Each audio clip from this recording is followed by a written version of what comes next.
पुरणपोळी आणि त्याच्याच बरोबर मस्त झणझणीत अशी कटाची आमटी. चला बनवूया. त्यासाठी मी इथे पाववाटी खोबरे असे पातळ चिरून घेतले आहे.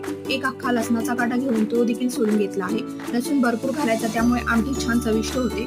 दोन्ही एका मिक्सरच्या भांड्यामध्ये घालायचे. 1 चमचा जिरे घालायचा, थोडीशी कोथिंबीर घालायची आणि मिक्सरला फिरून बारीक असं वाटून घ्यायचं. तर चण्याची डाळ शिजून घेतलेलं पाणी एका भांड्यामध्ये असं काढून घ्यायचं. गॅसवर टोप ठेवून 2 पळीभर तेल घालायचं. तेल छान गरम झालं की भरपूर असा कढीपत्ता घालायचा. वाटून घेतलेलं वाटण घालायचं. 1 मिनिटासाठी छान परतून घ्यायचं. 2 चमचे घाटी मसाला घालायचा. मसाले करपून येत म्हणून मिक्सरच्या भांड्यामध्ये थोडंसं पाणी घालायचं आणि ते देखील याच्यामध्ये घालून घ्यायचं. पुन्हा एकदा परतून घ्यायचं.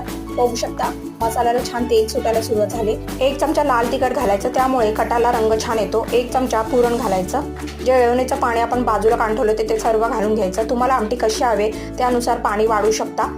आता आमटीला छान उकळी आली की चवीनुसार मीठ घालायचं, थोडीशी कोथिंबीर घालायची. मस्त आमटी इथे तयार झाली.